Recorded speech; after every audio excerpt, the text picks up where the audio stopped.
Our wedding is in a week, and have your mother, brother, and sister already moved into my cottage? I asked, watching them unpack my closet. My mother-in-law invited me into my house with a sweet smile. Then I calmly said, before we continue, please write down what country you are from and how old you are. Enjoy listening. That day, Anna returned from work earlier than usual. Spring that year was patient and in no hurry to turn into summer. A cool wind blew from the river.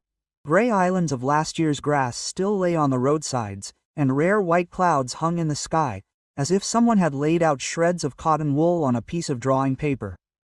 Anna walked from the bus stop. The road to her cottage ran through an old park, past wooden houses and apple trees. She liked this path from the first day she bought the house. It seemed like a city was nearby, but here it was almost a village. Bird calls, the soft rumble of wheels somewhere in the distance, the smell of damp earth.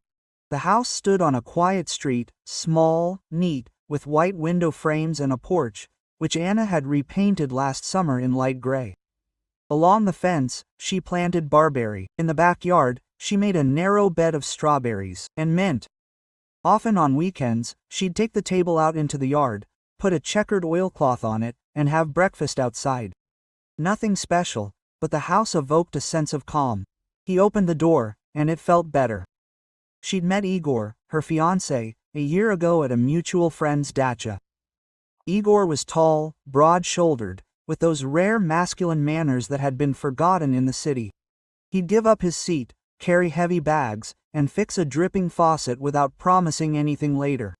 Anna liked his calm. Quote, he didn't fuss, he'd say briefly. Sometimes, though, a hint of awkwardness would show through when the conversation turned to his family.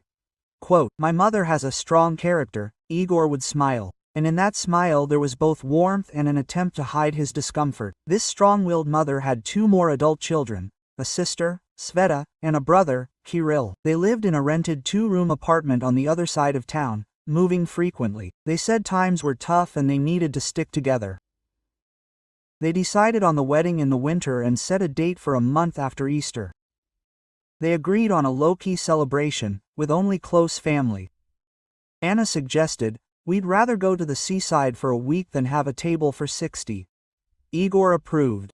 He often said, whatever you say, and Anna had grown accustomed to the main decisions being made together, but more often by her own hands.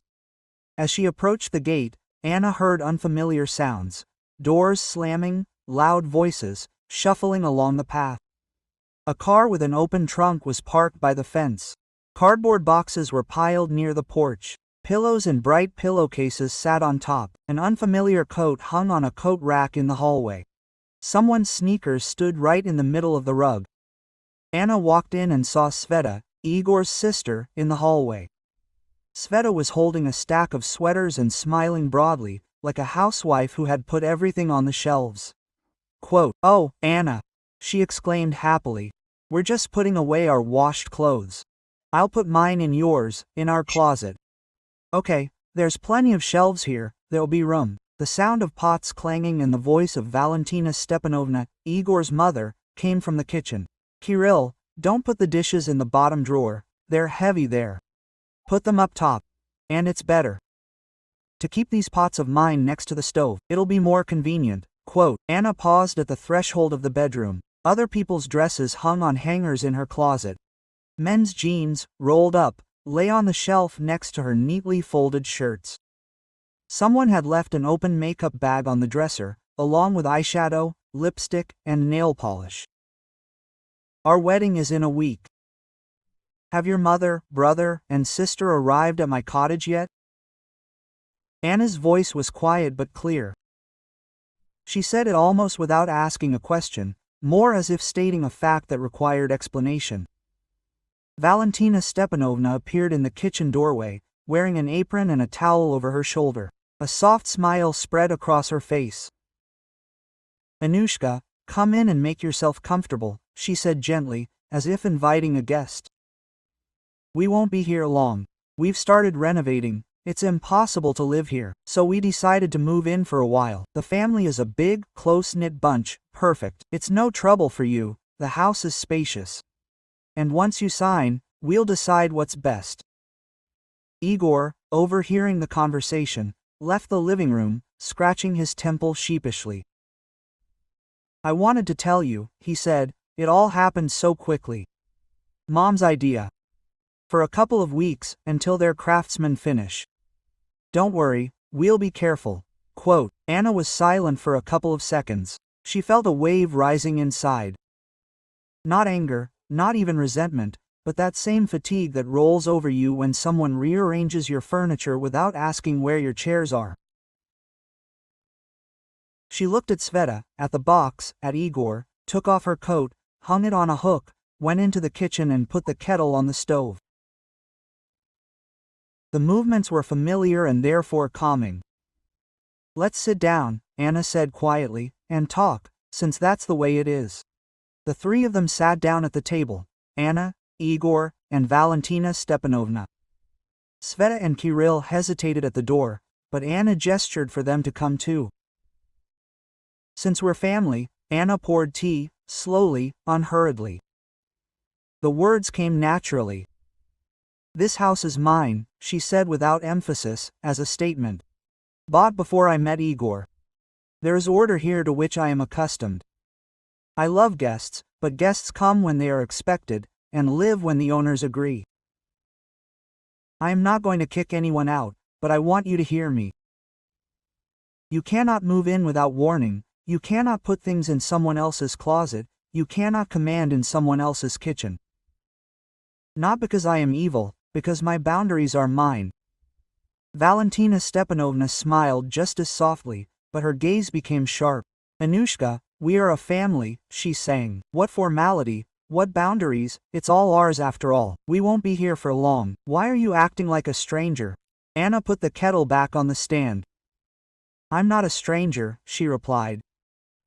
"I am the mistress of this house and I will be, even if we sign. Family is good, but family doesn't cancel out respect. Let's do it this way. You are spending the night tonight in your own place, where you live. You have only just started putting things away. Unload. Tomorrow I'll think about how to help with your renovations. Maybe you could rent an apartment nearby for a week. I'll look. Or we could put you up with the neighbors. Aunt Lena has a spare room, I'll ask. Or just Mom could move in for a while, if needed. But the whole team can't come to my house." Igor stirred, wanted to interject, but fell silent. Sveta bit her lip. Kirill glanced at his mother. Valentina Stepanovna raised her chin. "We're not asking to live in the basement," she said. "The house is empty. Is it really such a shame? You're marrying my son. That means everything is shared. Otherwise, it looks like you're too independent. That's not how families are built." Anna sighed. She understood that any harsh word would make things worse. She didn't want a scandal or tears. She needed results. "I'm not talking about being sorry," Anna said calmly. "I'm talking about the contract. We're not married yet. And even when we are, the contract will remain. Valentina, Sveta, Kirill, I'm not offending anyone. I'm making an offer. Today we're leaving, tomorrow we'll meet at the table and decide. I'll call a realtor I know. He'll suggest options for where we can live for 2 weeks inexpensively. If you need help, we'll discuss the money, but my closets and my kitchen remain mine. I insist on that. Igor, support me." Quote. Igor swallowed. "Mom," he said quietly, looking at the table. "Let's do it like normal people. Anna and I will live here. This is her home. I also don't want to start our life with the whole gang cramming in. I will help you with housing for a while. I give you my word, but let's do it differently." The silence hung thick. Valentina Stepanovna looked at her son intently, as if trying to discern where this independence came from, then abruptly pushed the cup away. "Well, since you say so," she said. "We will think about it. Just remember, family is not only yours, Anna. Family is us. And don't brush it off." Sveta shrugged. "I don't care where you keep your things," she said conciliatorily. "I'd like to live peacefully until this renovation is finished." Kirill chuckled. "Let's go get the lights. What's the point of arguing?" They went into the bedroom. About 10 minutes later, the boxes started heading back to the car. Valentina Stepanovna said, "Okay," in the tone they use at the clinic. She said it as a parting shot. "I'll come tomorrow, we'll talk." When the door closed behind them, the house suddenly became very quiet. Igor sat down on a chair and rubbed his face with his palms. "It's my fault," he said quietly. "You should have warned me. I thought that, well, it would work out somehow." Quote. Anna looked at him, tired, but smiled. "Nothing is easy to arrange," she said softly, "especially in someone else's house. Let's finish our tea, and tomorrow, the plan." Quote. The next day they met again, this time without the boxes. Anna called a realtor she knew in advance. He sent 3 options. Small apartments nearby where they could live for a month. The prices were reasonable, the conditions simple. Anna printed them out on sheets of paper so that everyone could see. At the same time, she wrote short points about how she and Igor envisioned their life together after the wedding. Nothing tricky. Who is responsible for what, how issues with guests are resolved, how things are handled. The rules ended up being a page and a half long in large print. She laid out the papers on the table. Igor sat down next to him. Valentina Stepanovna sat opposite him, her arms folded across her chest. Sveta and Kirill were whispering in the doorway. "Here are the housing options," Anna said. "For 2 weeks while your renovations are underway. Here are the addresses, prices, and terms. And here are our agreements regarding the house. We are ready to discuss them. This is not a decree, but a proposal. But without this, I am not ready to continue." Quote. Valentina Stepanovna looked at the sheets of paper, at her son, at Anna. Her gaze was stubborn, confused, and perhaps a drop of respect for someone else's precision. "Signed," she muttered. "Just like the rules at a sanatorium."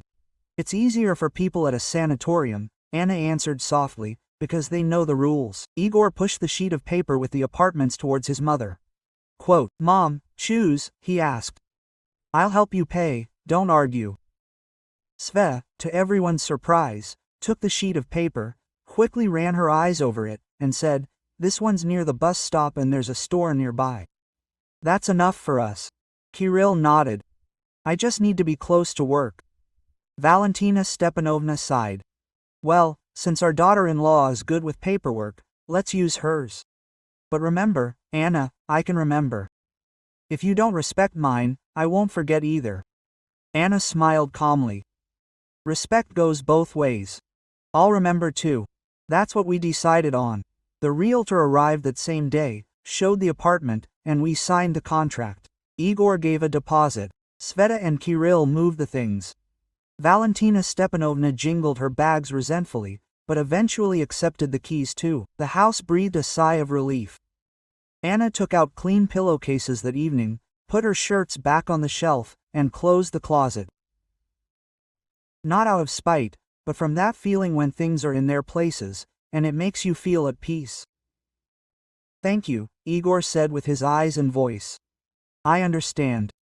Honestly, the main thing is not the words," Anna replied. Further business.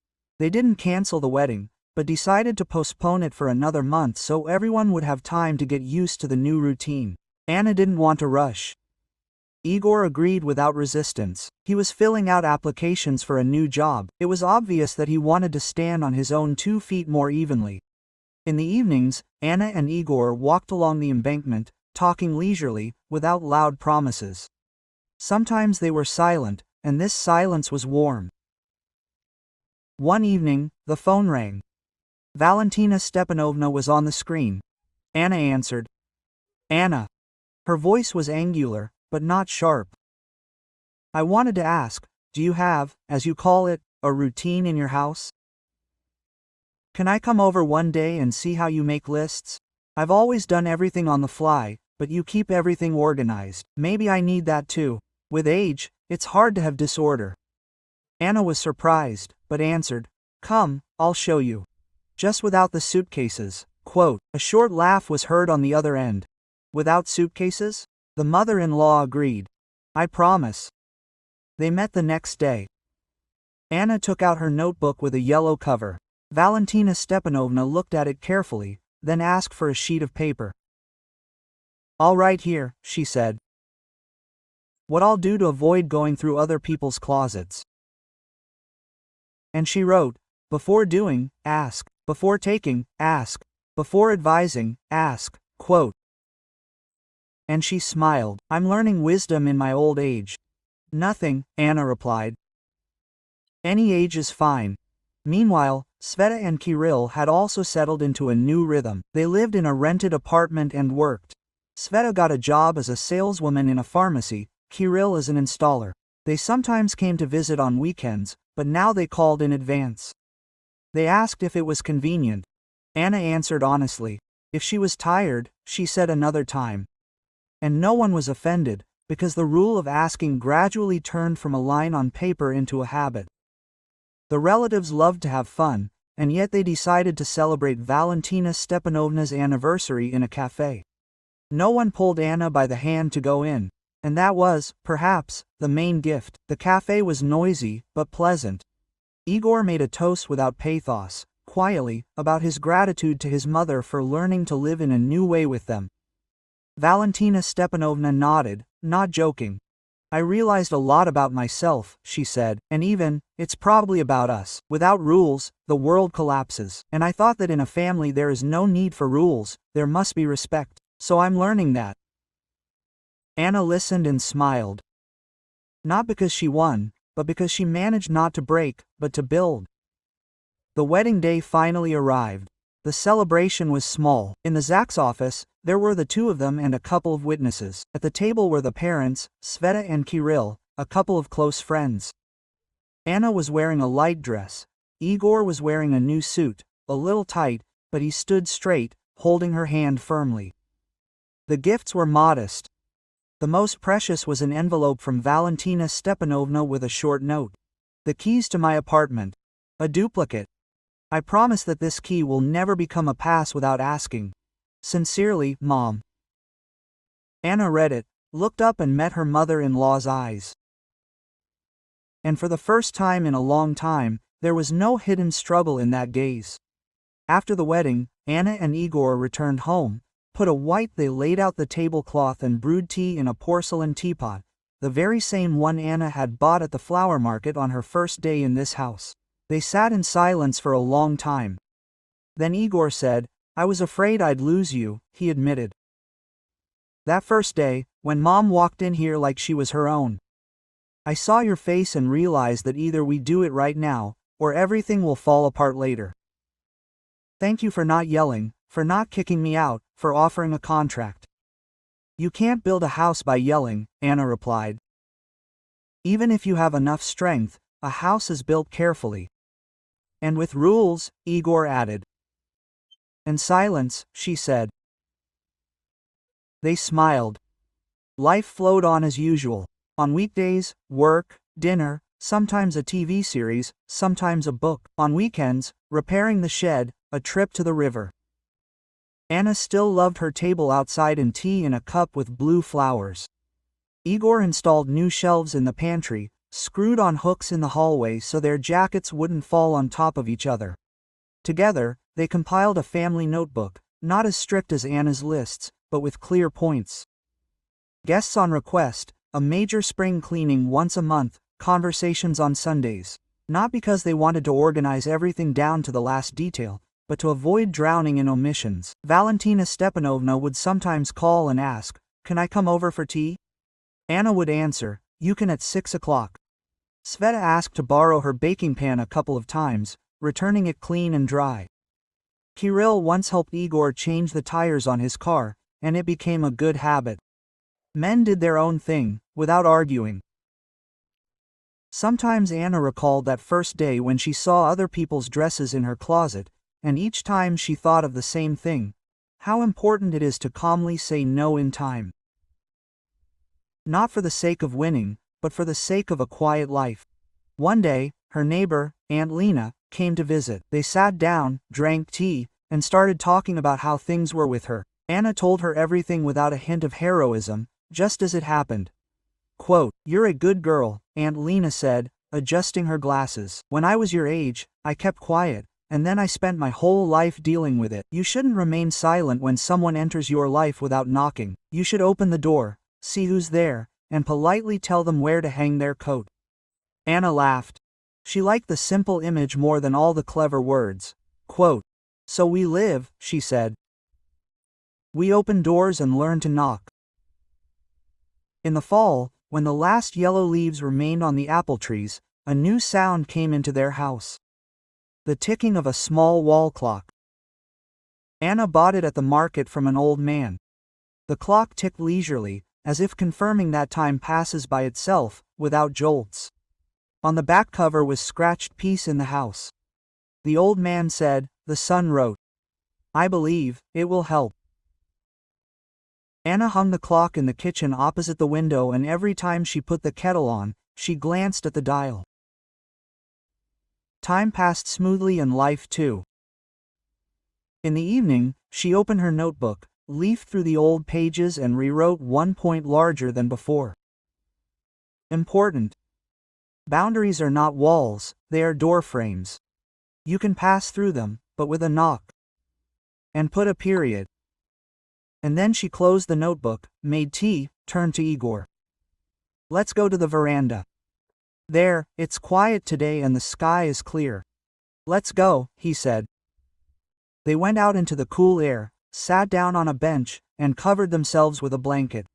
A taxi rustled behind the fence. Someone had probably arrived to visit the neighbors. Somewhere in the distance, a dog barked. The lamp on the porch glowed softly, and in this simple evening light, it seemed to Anna that the whole house was breathing calmly, like a person who had finally learned to speak and listen. And that was the main thing.